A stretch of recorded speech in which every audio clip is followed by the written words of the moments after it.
प्यारे दोस्तों, मेरे इस YouTube चैनल पे आप सभी बहन भाइयों का स्वागत है।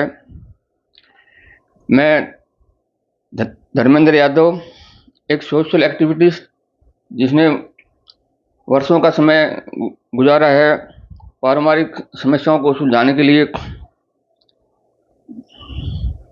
और मुझे जो है जीवन की समस्याओं को समझने का और उनकी सरल समाधान करने का बहुत ही गहन और वर्षों का तजुर्बा है। मैंने अपने सामाजिक जीवन में बहुत से लोगों को नेक सलाह दी और जो है उनकी समस्याएं जो है बहुत ही कम समय में जो है ना ख़त्म हो गई।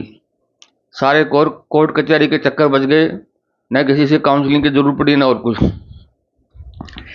तो जो है इस संबंध में एक मैं केस स्टडी इस वीडियो के आखिरी में पेश करूंगा कि कैसे जो है ना एक जो है इसी एज ग्रुप की बिटिया थी 25-26 साल की, और उसने जो है ना लव मैरिज की थी, और फिर कैसे जो है उसका जो है रिश्ता जो है ना टूटते टूटते जो है ना गुरु कृपा से बचा लिया गया। तो आज का जो हमारा टॉपिक है वो है कि हम रिश्ते चूज करते समय किन बातों का जो है ना हमें विशेष ध्यान रखना चाहिए।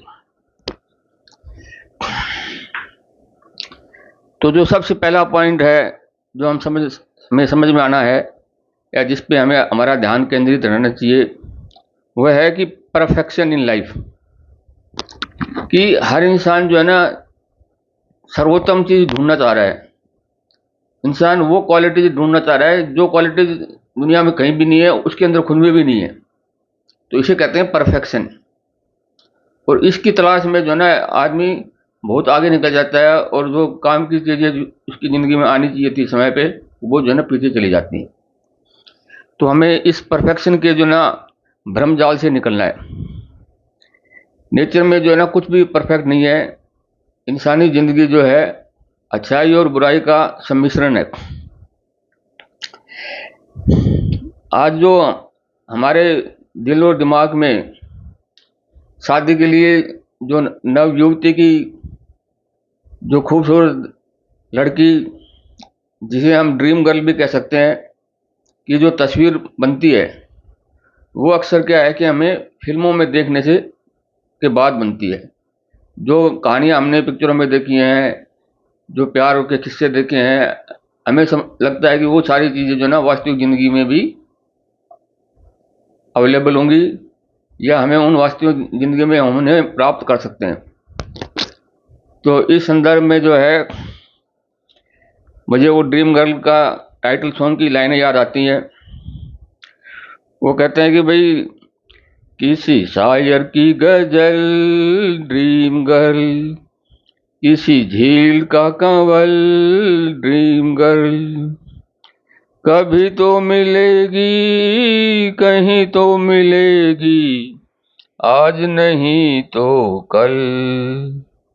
ड्रीम गर्ल, किसी शायर की गजल ड्रीम गर्ल, किसी झील का कंवल ड्रीम गर्ल। इस शेर से एक बात हमें समझ में आती है, जो कि इसकी लाइनों में लिखा है। वो कहता है कि ये जो ड्रीम गर्ल है वो किसी एक शायर की गजल है, यानी कि ये उसकी मन की कल्पना है।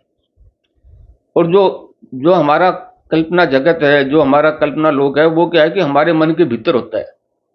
उसका क्या है कि वो सांसारिकता में कहीं नहीं मिलता।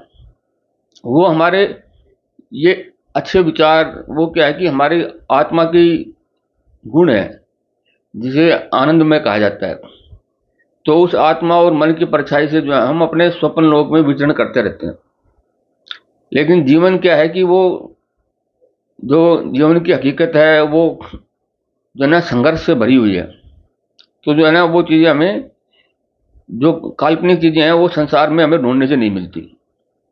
फिर अगली लाइन में वही बात कर रहे हैं कि भाई कहीं तो मिलेगी कहीं तो मिलेगी, आज नहीं तो कल। कि इंसान जो है ना उसको ढूंढ रहा है कि भाई आज नहीं मिलेगी तो कल मिलेगी, परसों मिलेगा, ऐसे ऐसे हमें ढूंढता ढूंढता अपना जीवन का बहुत अमूल्य समय जो है ना बर्बाद कर रहा है। और जो जीवन में उसे सुख शांति सामंजस्य और गृहस्थी जीवन की उसे शुरुआत करनी है उसमें डिले होती जाती है। ये जो चीज़ें जो ना ये एक बहुत कॉमन सी चीज़ें हैं, लेकिन इसमें हर बच्चे और इवन पेरेंट्स भी जो ना फंसे हुए हैं। आज के वक्त में क्या है कि बच्चे जो पढ़ लिख के डॉक्टर बन गए, इंजीनियर बन गए, कॉरपोरेट में काम कर रहे हैं, गांव से जो है ना दूर हट गए हैं। बच्चे क्या है कि माँ बाप की बातें भी ढंग से सुनते नहीं है, उनसे कम्युनिकेशन का गैप काफ़ी बढ़ गया है। वो क्या है कि सब अपने यार दोस्तों की सलाह पे ही उनके निर्णय आधारित होते हैं, और उनकी सलाह हमेशा ज़्यादातर कच्ची होती है, क्योंकि उन्हें जीवन का पूरा अनुभव होता नहीं है। और जो यूट्यूब चैनल पे भी हमें बहुत सारे ज्ञानदाता जो है ना हमें ज्ञान दे रहे हैं, लेकिन वो भी क्या है कि ज़्यादातर बच्चे ही हैं जिन्हें अभी लाइफ का पूरा एक्सपीरियंस नहीं है। वो ज़िंदगी से खुद स्ट्रगल कर रहे हैं, और उनकी कही हुई बातें भी जो है ना कच्ची होती हैं। तो जो है ना एक मैं थोड़ा रियल लाइफ एग्जांपल देता हूँ कि जो है कि इस परफेक्शन की तलाश में, अपनी अति महत्वाकांक्षा की तलाश में कैसे हमारा समय जो है ना बर्बाद हो रहा है। तो हमारे एक जानकार थे, गांव की तरफ है हमारा गांव, इधर महेंद्रगढ़ की तरफ है, हरियाणा में।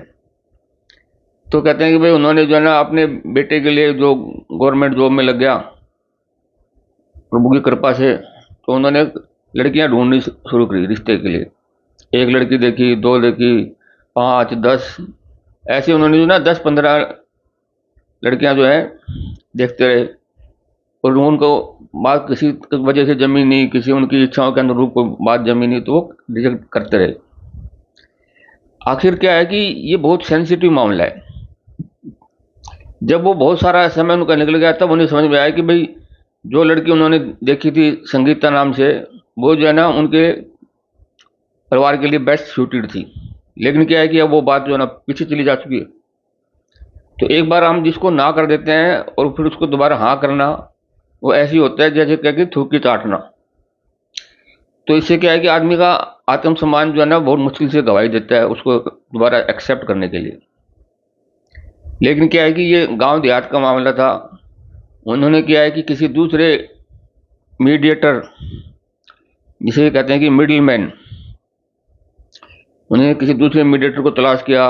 उसने क्या है कि सारी तस्वीर को दूसरे कैनवास पे जो है ना रंग दिया, और जो है जो नियति के अनुसार जो है उनका शादी हो गई, रिश्ता पक्का हो गया।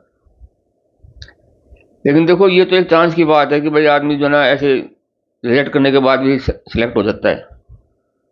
लेकिन जो आज जो हमारा ये जो ऐप कल्चर है, शादी.com, जीवनसाथी.com, इसमें क्या है कि यहाँ मिडिल मैन की हमें बड़ी कमी है, जो कि दोनों पक्षों की जो है ना अच्छाई और बुराइयों को जो है ना जानता है, और उनको दोनों को जो है ना सामंजस्य से बैठा सकता है जीवन में। तो जो है अब जो है ना इससे अगला जो हमारा टॉपिक आता है, पॉइंट जो है नंबर 2, वो होती है कि भाई लड़की की जो है ना खूबसूरती। खूबसूरती के बारे में एक बड़ी अच्छी कहावत कही गई है। वो कहते हैं कि भाई खूबसूरती जो है ना देखने वालों की निगाहों में निवास करती है। Beauty beholds in the eyes of the beholder. सच्ची खूबसूरती निर्मलता और कोमलता में है, जो कि स्थायी होती है, जीवन के सामंजस्य को कायम रखती है। लेकिन जब हम नवयुवतियां अपने सौंदर्य का घमंड जब नवयुवती में अपने सौंदर्य का घमंड जाग उठता है, तो किसी शायर ने कहा है कि खुदा जब हुस्न देता है नजाकत आ ही जाती है। और फिर औरत अपने पति को जो है ना नखरे दिखाना शुरू कर देती है, जिसे अंग्रेजी में कहते हैं एटीट्यूड। और एटीट्यूड जो है ना वो बहुत सारे हमारे जो संस्कार उस बच्चे ने अपने माँ से सीखे हैं, खास तौर से, क्योंकि बेटियां जो है ना वो माँ से प्रभावित होती हैं। बेटा अपने बाप को कॉपी करने की कोशिश करता है, तो संस्कार रूप में जो भी उसने अपने माँ से सीखा होता है, वो सारे गुणों के बाद में जो है ना अवगुण जो है ना वो प्रकट होने शुरू हो जाते हैं। तो इस संदर्भ में हमारे कार्यालय में काम करने वाली एक लड़की थी, प्रीति। ये लड़की जो है काफ़ी देखने में काफ़ी खूबसूरत थी, उम्र भी हो गई थी 25-26 साल। गवर्नमेंट में ज़्यादा तनख्वाह मिलती थी, कॉन्ट्रैक्ट बेस पे 15-20 हज़ार रुपये तनख्वाह मिलती होगी। अब लड़की की उम्र हो रही है, अब घर वाले उसकी शादी करने में असमर्थ हो रहे हैं, तो वो कहते हैं भाई तू खुद ही अपने लिए कोई लड़का ढूंढ ले। अब इस लड़के ने काफ़ी अपना mobile, WhatsApp, social media account दिए, सारे यार दोस्तों से ज्ञान ले लेकर के जो है ना एक रास्ते चलते किसी अच्छे लड़के को जो उसने अपनी जाल में जो है ना कह सकते हैं फंसा लिया। लेकिन ये जो जाल है ना, ये सिर्फ लड़की के लिए नहीं है, ये लड़का लड़की दोनों इस जाल में फंसते जाते हैं, क्योंकि उन्हें ये पता नहीं होता कि हम जिसको प्यार की बातों में उलझा रहे हैं उसके वो खुद भी उलझा हुआ है बहुत सारी अनहोनी चीज़ों के अंदर। चलो जो कुछ भी था, प्रभु कृपा से वो सेम बिरादरी के थे, उन्होंने जो है अपनी शादी जो है कर ली। अब क्या होता है कि ये 1 साल बाद जो है ना कोई लड़की दोबारा नौकरी के लिए हमारे डिपार्टमेंट में आई, कॉन्ट्रैक्ट बेस पे। मैंने पूछा, मैं को बेटा तुम्हारी तबीयत ऐसी कैसी हो रही है, कितनी कमज़ोर जैसी लग रही हो। तो वो कहने लगी, अंकल जी जो है ना मेरे जो है ससुराल वाले मेरे को ध्यान से नहीं रखते, मैं बीमार हो जाती हूँ, मेरे को देखो यहाँ पे इतने इंजेक्शन लगे हुए हैं, कोई मुझे डॉक्टर के लिए लेके जा रहा, मैं बड़ी प्रॉब्लम में हूँ। क्योंकि ये ऐसी प्रॉब्लम पर्सनल बातें होती हैं, ये अक्सर डिस्कस की नहीं जाती ऑफिस में। लेकिन मैंने क्योंकि मैं एक सोशल एक्टिविटिस्ट का काम करता हूँ, समाज में मैं लोगों को जीवन की समस्याओं से जो है ना निपटाने का काम मेरा एक हॉबी है। तो जब आखिर मैंने उनसे डिटेल में बात की, तो वो जो है उनका झगड़ा जो है ना इस लेवल पे पहुंचा हुआ था कि वो जो है ना पुलिस केस और जो है किसी बड़े नेता की हेल्प वगैरह लेने की सोच रहे थे। लेकिन मैंने अंत में उसे बहुत ही निर्णायक बातें बताई। मैंने कहा, बेटी ऐसा है कि अगर तुम इस समय पे ये सब झगड़ों में फंस जाओगी तो एक दिन तुम्हें आएगा कि तुम जो है तुम डाइवोर्स के चक्कर में फंसोगे, तो एक तो शादी बड़ी मुश्किल से हुई है, अगली दोबारा शादी होने की ज़िंदगी भर के लिए तुम्हें अकेलेपन का दंश झेलना पड़ेगा।